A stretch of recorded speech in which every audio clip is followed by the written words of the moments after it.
Hi, my name's Dee and welcome to Sunchild Tarot and welcome to some general readings for the total lunar eclipse, supermoon, blood moon, flower moon for 26th, 27th of May, depending on where you are in the world. Now it's for the sign that is in the title of the video. It's a bulk introduction as ever. There'll be a timestamp that I'll put down below because I would suggest watch your sun, your moon, and your rising. And if you only get to watch one of them, watch your rising. Now, as ever, there's a link in the description down below for a birth chart, so you can find out your rising sign if you don't know it. And as general readings and general YouTube readings, standard advice applies. You know, if it don't fit, don't try and make it fit. Don't let me make decisions for you. It's not so much, well, I suppose this one is a take what resonates, because normally I would say for my more specific readings, ask a question. But this time I'm using basically oracle cards, and it's having a look at what energies I think this lunar eclipse, or I feel, or I intuit, I suppose would be a better way of saying it, or what the cards think anyway, that are bringing to us to experience throughout the effect of this lunar eclipse. Now, sometimes that can be up to 3 months. I've got stuck in my head from somewhere. I think 3 months for a lunar and 6 months for a solar. However, looking at the symbolism and looking at the astrology of it, it looks like it's definitely a build up and a preparation of the solar eclipse when that arrives in 2 weeks, another 2 weeks' time. So I will be doing a show with astrologer David Fisher, looking at the astrology of this lunar eclipse, and also it's a full moon. So I will still be doing my full moon gods at play readings as well, where I will be looking also at the angels and demons and that sort of the symbolisms and the degree symbols of the lunar eclipse itself. Here, since it is a south node eclipse, that is also talking about letting things go, releasing, dealing with the past, all of that sort of stuff.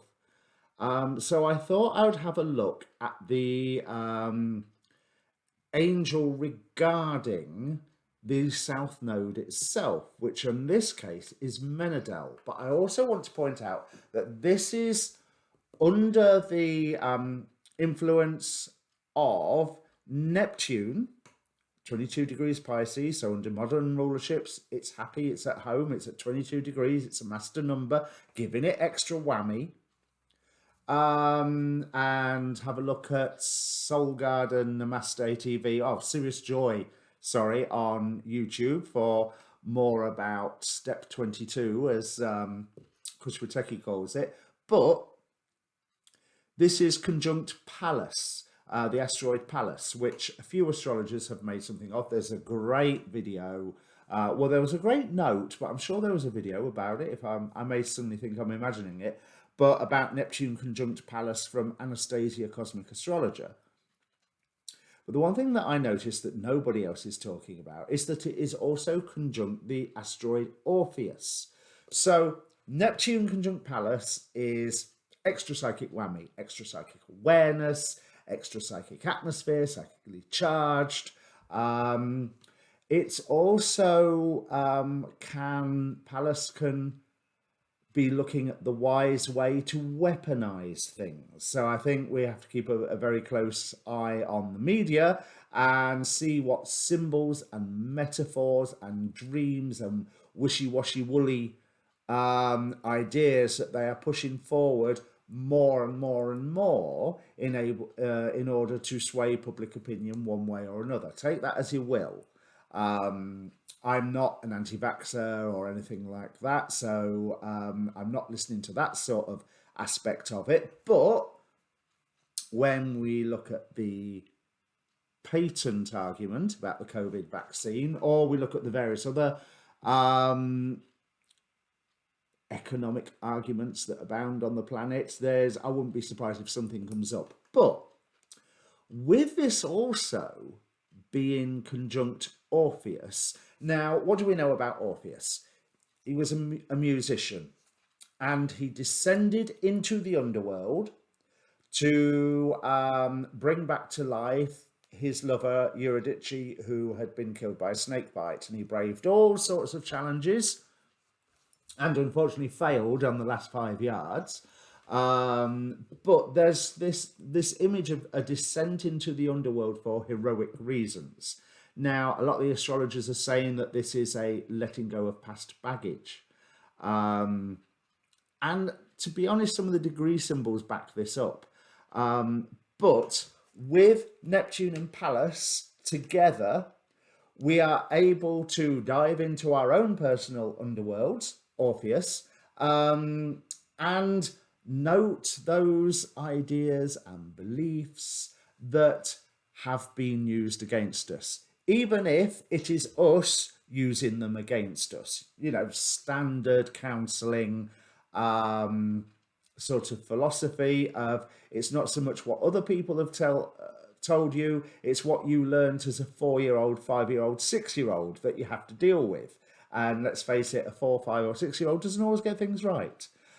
So it looks like it's a perfect opportunity to dive into all those sorts of issues. Now, the angel, as I said, for this is Menadel. Now, as a degree angel, Menadel represents fear or fearlessness, and inner and outer work.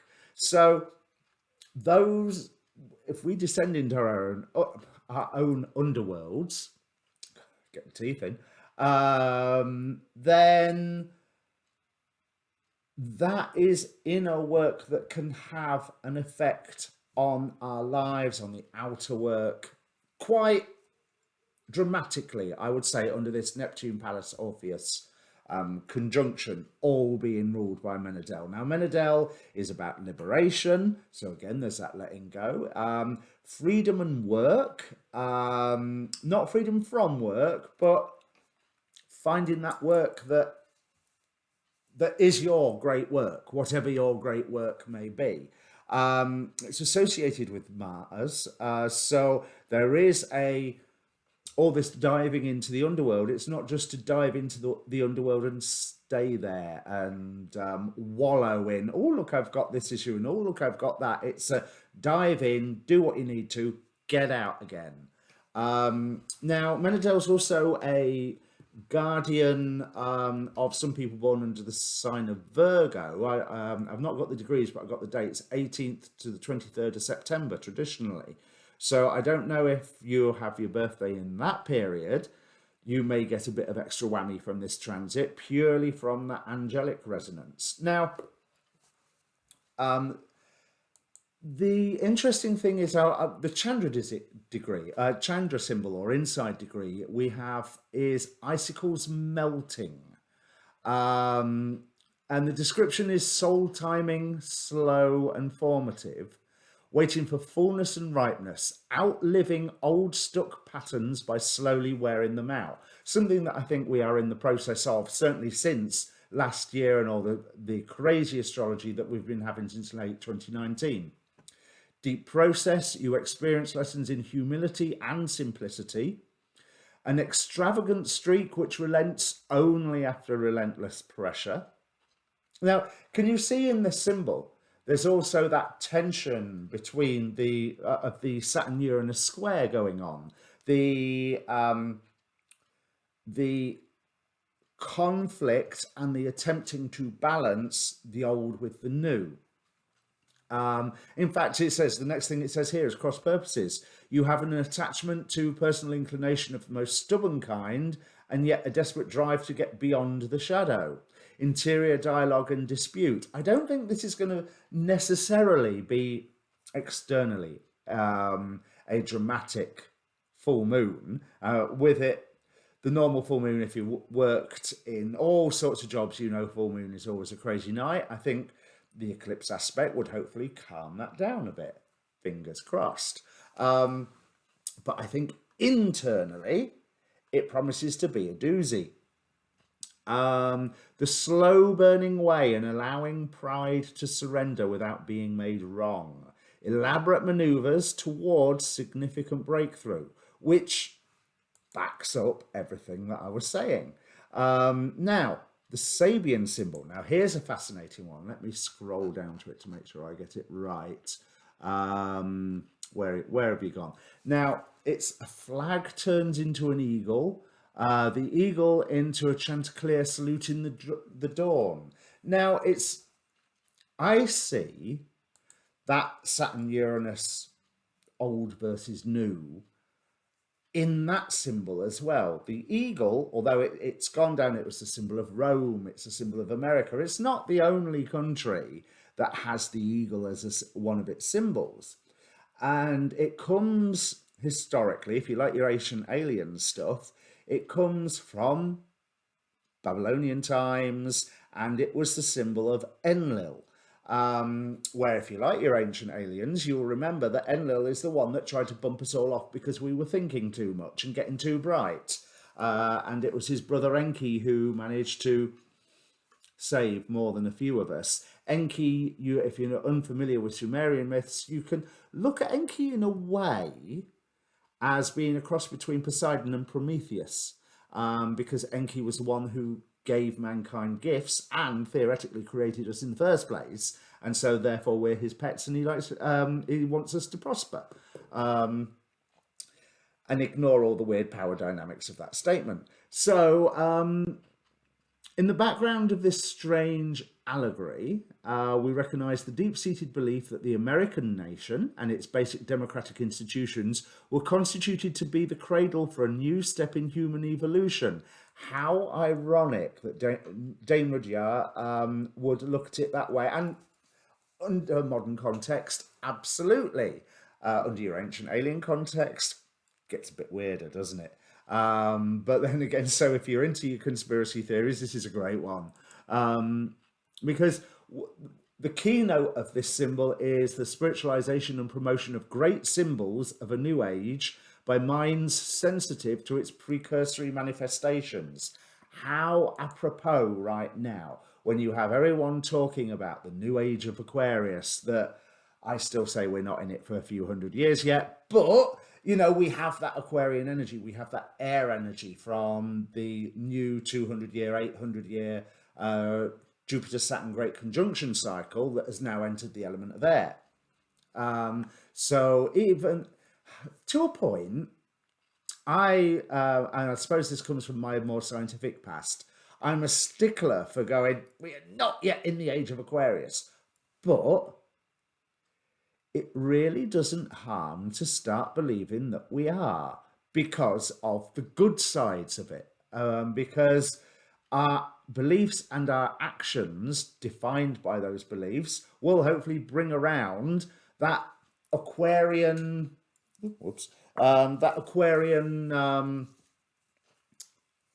paradise that everyone talks of, rather than maybe a totalitarian state, which is the shadow side of Aquarius. But let's not talk about that one. So, carrying on with Dame Rudyard's interpretation, the flag is the abstract symbol of the nation. It becomes an eagle, another US symbol, when the concept is made alive by bold and transparent action. I suppose that relates to what I was just saying about the whole Age of Aquarius idea. The eagle symbolizes spiritual will and the power to rise from the highest possible altitude to the highest possible altitude of consciousness and purpose. Flying at such an altitude, the eagle is the first living creature to perceive the rising sun. Now, that he writes more about this, but I don't want this introduction to be too long. But I have not yet looked at the chart for the solar eclipse, and let's face it, I rely on David for the more technical understandings of all that anyway. But it will be interesting to see what I dig up about Amael for the full moon gods at play readings. Other than that, you can ask a question before this reading. Here's your opportunity now if you want to. I'm not going to guarantee you'll get an answer because it's not necessarily that sort of reading. But I'll bring the cards up in a second. So if you want to, pause, ask your question, concentrate on it for a few minutes and start the video again. In the meantime, yeah, I'll bring up the cards. Okay, Scorpio. So there's some really interesting messages here. Now, firstly, and actually that figures, this lunar eclipse, if you're Scorpio rising or if you go by solar houses, it's working in your second house, assets, finances, things that you value. And I'll just take you through the cards first. We have never a crowd on the leading edge, honor those who honor you.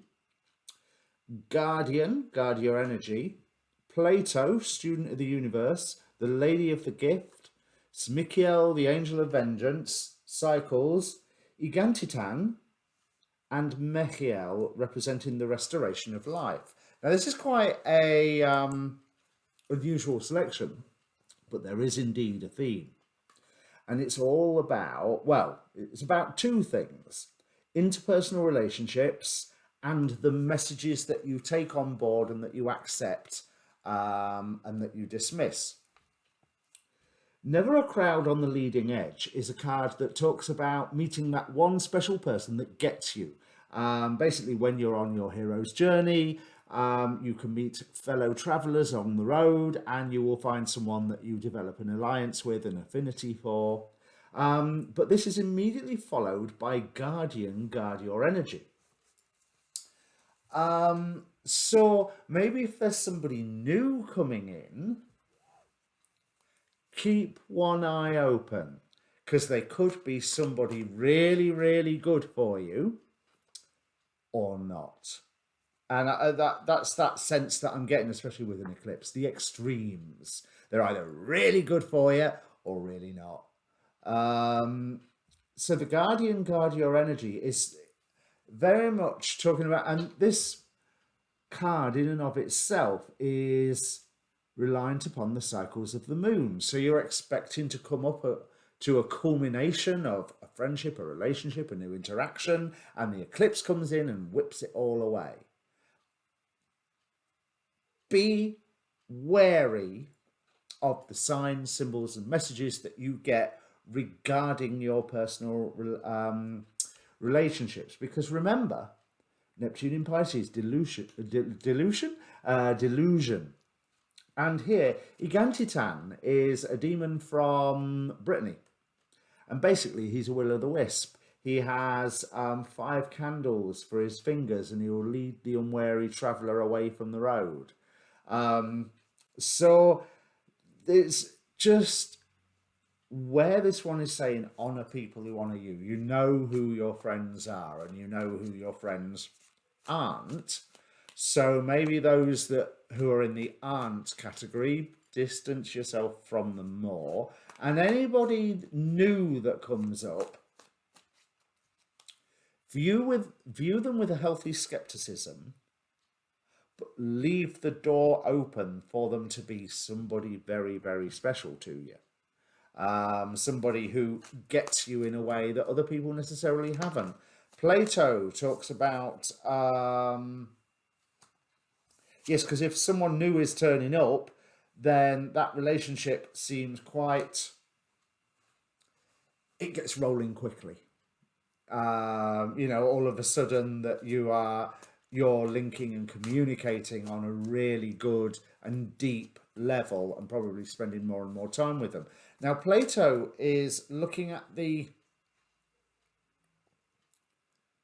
that sense of form, that sense of higher ideal, higher dimensional levels that are then reflected in the material realities. And the Lady of the Gift talks about treating people with respect and charity and making the effort to view them as successful and abundant, because you do them a favor by doing that, and you do yourself a favor by doing that, because it's worth more than you know, quote unquote, the book.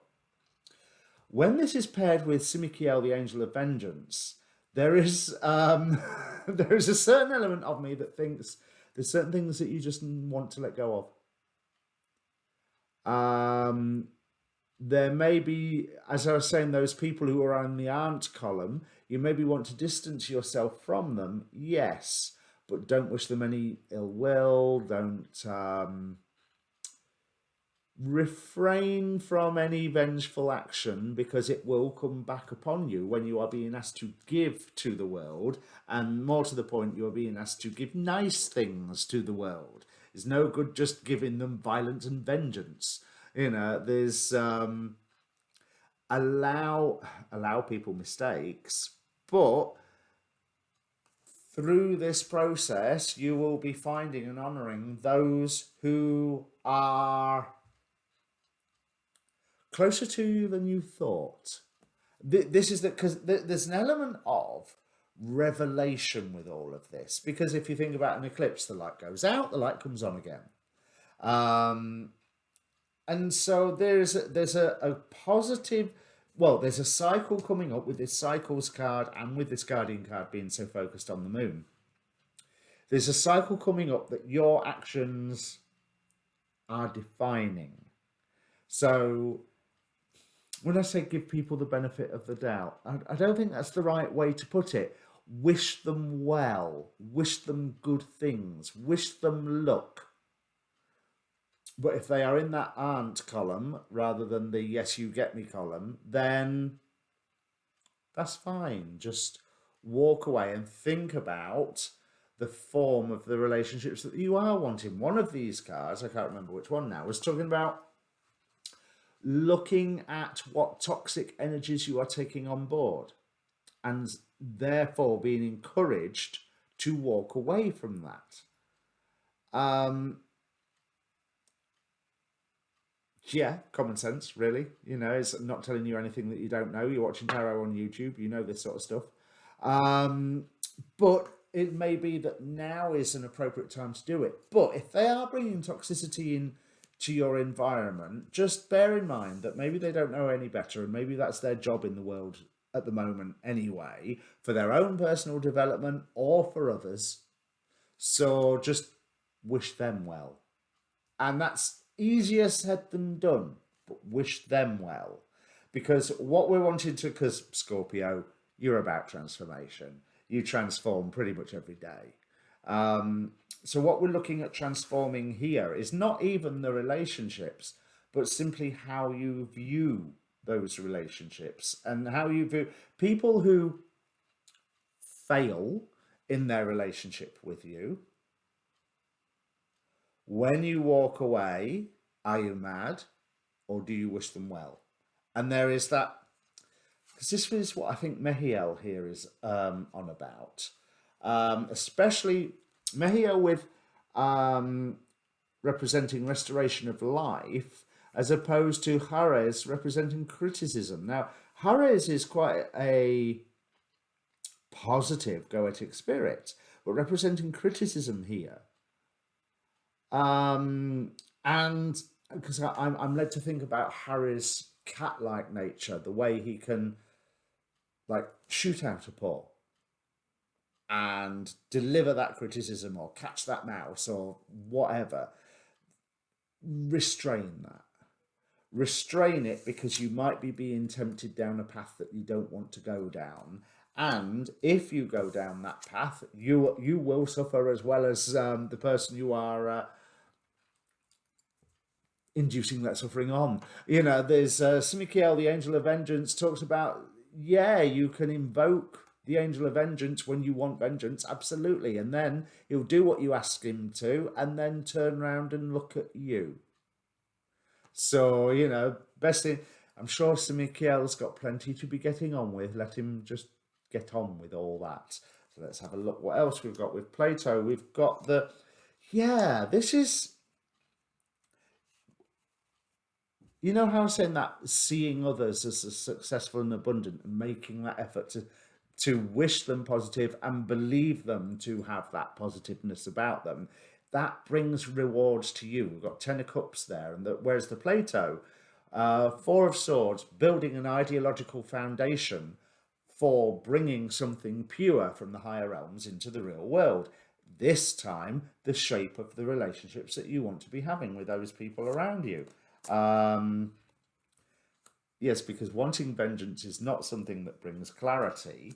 And I think, okay, you're going to find that you're your dreams along this line, and that's probably from the work that you do examining how you want relationships to be, your dreams are going to change slightly.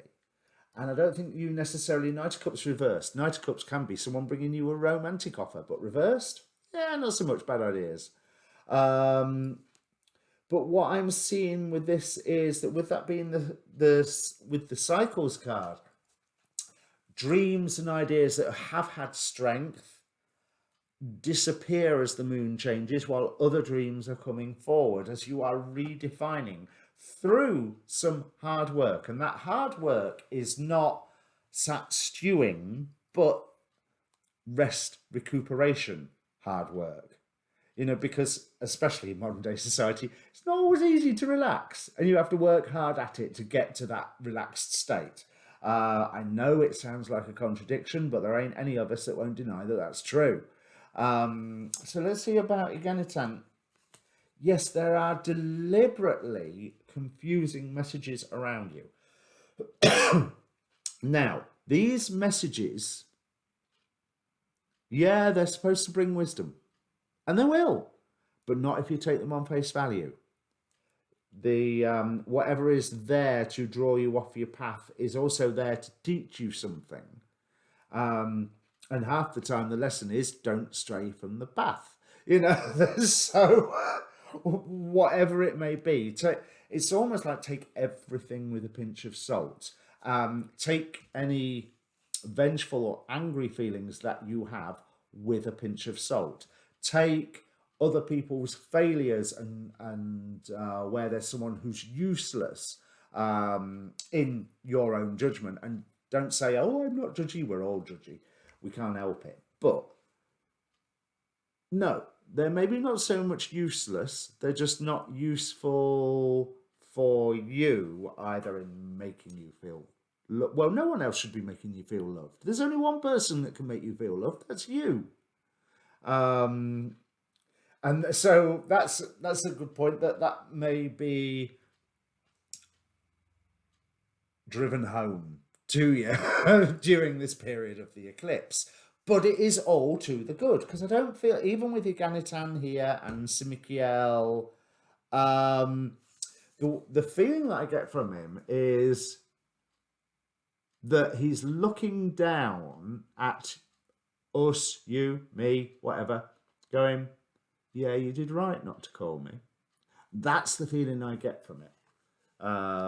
So it almost feels like a guardian, and he's like one of those scary guardians, like you're about to go into a lair of some monster or other, and some other scary monster or other appears at the door to that lair and frightens you away. And basically they were protecting you to say, don't go in there. Bad, really bad, don't go in there. And so there's that sort of feeling here. Mehiel, again, this moon link. So we'll have to see what David says on the astrology show. But it looks to me, Scorpio, like there's quite a lot of reliance here on the cycles of the moon, and on, if you think about the moon is in tarot is another card about dissolution, about illusion, decay is another thing, and also balancing two extremes. So like I say, I think you're going to go through a time of extremes, and you just have to be careful not to fall for either of them. Okay, well, if that means anything to you, Scorpio, comment down below. Because it's always good to know if a reading actually has hit home for somebody. I don't expect these readings to hit home immediately. But if they do, let me know, because it's really good to know. Otherwise, I think I'm just sat talking to a camera. Right, so obviously it's YouTube. Like, share, subscribe. Come back as well, because there will be the Full Moon Gods at Play reading coming out. I shall hopefully get to do those over the weekend. And with the Gods at Play readings, they're also wonderfully dramatic. because it's the gods. Of course it is. So they're a lot of fun to do. So yeah, see you soon. Best of luck. It's an interesting path ahead of you, Scorpio. So just, yeah, don't go to extremes. Cheers.